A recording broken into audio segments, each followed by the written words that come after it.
Hi everyone, I'm Beth from Beth Bikes. I'm back here with video number 2 of 8, all about the Katy Trail and how I took 7 days to ride across the state of Missouri, mostly on the Katy Trail. Today's video is going to be all about day 0 of this journey, and in just a minute I'll tell you why I've called this day, Day 0. The first 2 things I want to mention before I tell you why it's called Day 0 is that I have decided to make Katy Trail Fridays. So every Friday, a Katy Trail video just like this one, and new blog post will go up. If you want to see the blog posts that go along with these videos, I will link my blog in the description box below. Those blog posts will go into a little more detail and also have photos in them. So why did I call today Day 0 in the journey? Well, today wasn't on the Katy Trail, or at least the day that I'm going to tell you. Day 0 was Saturday, March 19th, and that was our travel day. One of the things that happened as I was planning for my Katy Trail journey is I realized the Katy Trail starts in Clinton and goes almost all the way to the Mississippi River, but what about from the Missouri-Kansas border to Clinton? This is about 50 miles if you take Highway 18, which is straight. So today was all about biking from the Missouri-Kansas border to Clinton, Missouri to make it so that I crossed the entire state of Missouri and not just most of it. So let's start at the beginning. It's actually Friday, March 18th. I had a wedding that night, and so I get home from the wedding and I changed into comfy clothes, and my mom and I get in the car and we start driving.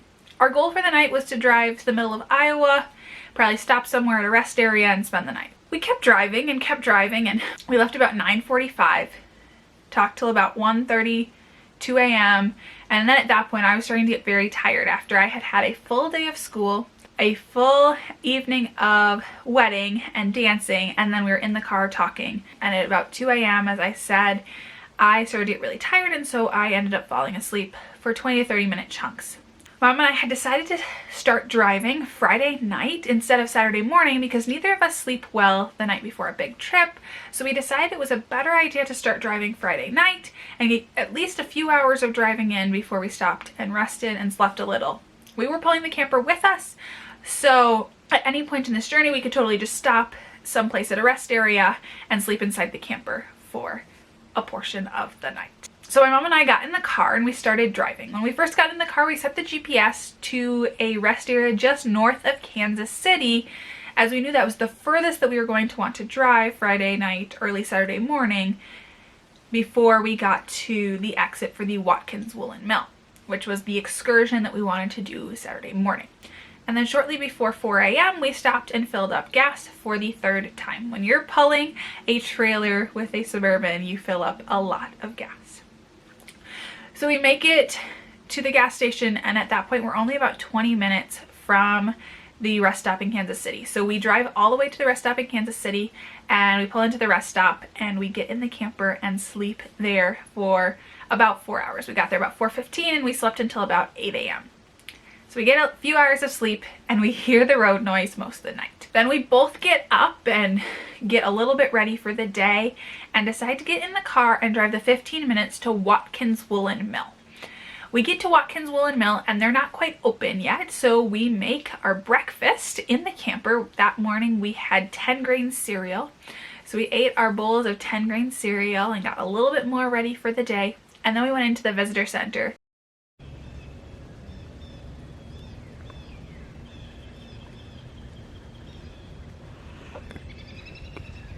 We got into the visitor center and they let us know that they wouldn't be having any tours until noon.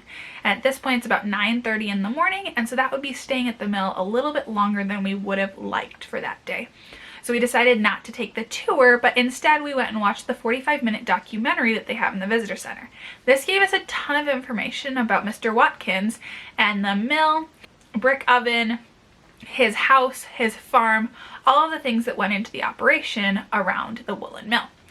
So then after our 45 minutes documentary, we walked around the visitor center a little bit before going out to the grounds of the Woolen mill. Here we got to see the cemetery, working garden, drying room, house, Watkins Woolen mill, the steam engine used to power the mill, the storeroom in the mill, old farming equipment, and sheep. Then we came back and asked a few questions, which is when we learned about the school and church that Mr. Watkins bought that are up on top of the hill in the Watkins Woolen Mill State Park. So we drove over to that parking lot where we walked up to the church and school and got to see those. Then we came back to the camper and made ourselves chicken salad sandwiches for lunch. One of the cool things about the Watkins Woolen Mill was that it was steam powered. I grew up around steam tractors as I went to a steam threshers reunion where my grandpa lives every couple of years. And so I had grown up around that, but this expanded that knowledge and I got to learn more about wool and fabric making. Then as we were driving, I took about a 30-minute nap on our way to the Kansas-Missouri border where I would start biking for the day. So we got to the border between Kansas and Missouri and I got into the camper and I changed into my kit and made sure that my bike was all set up and ready to go. Here I am standing at the Missouri state line. About to start the ride across the state. There's Miss Joe ready to go. We took a few pictures and then it was time for me to start riding from the Missouri-Kansas border to Clinton, Missouri, where the Katy Trail starts. My mom was going to go on ahead of me and go to our campground for the night, which was Harry S. Truman State Park, and get a site. Harry S. Truman does not take reservations in the off season, so my mom needed to get there early enough so that she could choose our site and get the camper set up. So in the time that she was going to do that, I was riding from the Kansas-Missouri border to Clinton, Missouri. So I get on my bike and I'm riding, and it's about a 50-mile ride on rollers.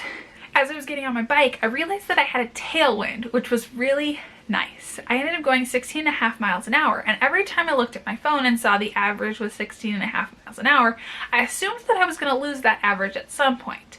Before this trip, I had about 50 miles of riding under my belt for 2022, so I didn't have a ton of time to really get ready for long rides.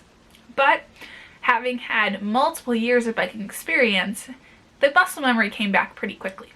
So I'm riding to Clinton, and the first town that I go through is Adrian. I didn't plan on stopping here because I had enough water and everything with me, but there was a tank in Adrian, and I have a thing for taking pictures of my bike leaning against tanks. So I stopped and took a picture and even climbed up on top of the tank to get a picture. The miles ticked by really quickly. I was on the side of County Highway 18, no shoulder, but everyone was super nice about passing. On either side of the road, there were tons of pastures filled with cows, and every time I passed a group of cows, I could tell they hadn't seen many cyclists because they'd look at me and go, "What are you doing?" Or at least that's what I thought they were saying. I also saw one coyote run across the road, and as I was coming up to it, I kind of thought that it was a farm dog. Go and check out my dam recap, the Day Across Minnesota race that I did. I will leave a link to my blog post in the description box below. Go read that blog post to figure out why I don't like farm dogs. So I think that it's a farm dog, and so I start to slow down just a little bit to let it pass and go on. And then as I'm getting closer, I see that it's really quite scared of me, and in fact it's not a farm dog but a coyote. So I watch it run into the field, and it was much more scared of me than I was of it. So I keep going along and the miles just keep ticking down, and every once in a while I would see a sign that said Clinton 16 miles or Clinton 32 miles, and so I knew that I was on the right track. All I had to do was follow Highway 18, and the only time that the road curves or turns is when you have to go around someone's property. So every once in a while I'd have to turn and make a little S curve to go around somebody's property. But it was pretty easy to follow the straight line from the Missouri-Kansas state line to Clinton, Missouri.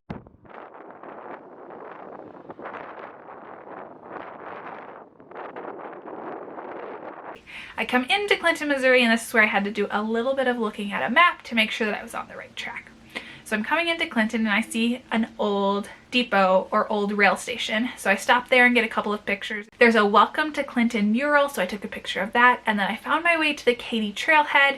So I just got to Clinton, Missouri. It took me about 3 hours to bike from the state line to here. It was a pretty uneventful journey. I had a tailwind the entire way, so that really helped push me. I was going about 16 miles an hour. I also saw quite a few hawks, probably more than 20 and less than 50 hawks. They were, a lot of them just circling around the cornfields. I am currently standing on the Katy Trail, which is so exciting because that's the reason that I came out here. And then I will bring you along as I bike from here in Clinton, Missouri, all the way to the other side to historic St. Charles by St. Louis, all the way on the Katy Trail. I am so excited. And that was where I ended up waiting for my mom. Because I was moving at 16.5 miles an hour as opposed to 10 or 12 miles an hour like I was thinking, I was about 2 hours ahead of schedule when I arrived in Clinton.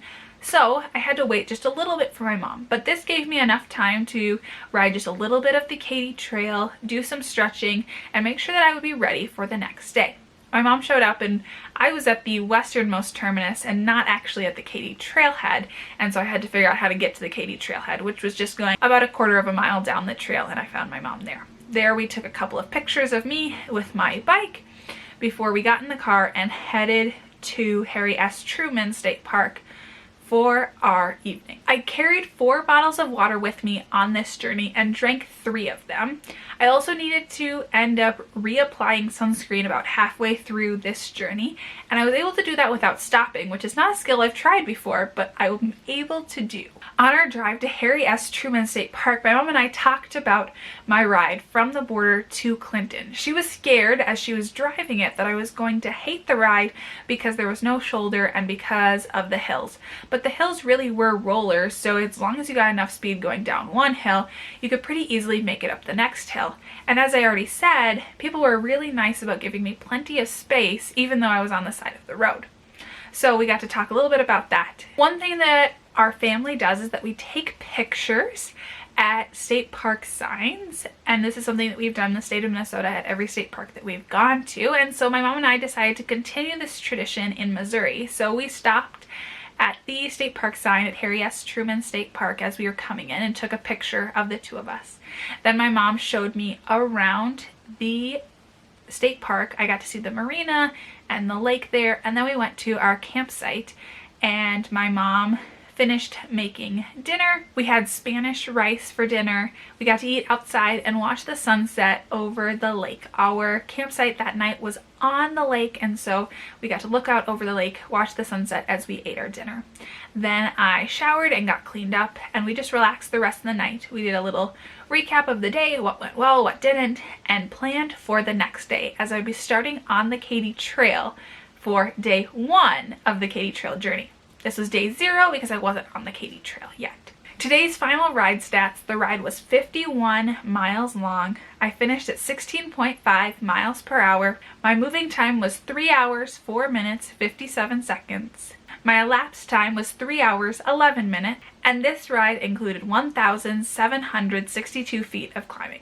Come back next week to see day 1 on the Katy Trail. If you liked this video, give it a like and subscribe so you don't miss other Katy Trail and biking related videos. Until next time, I'm Beth. See ya!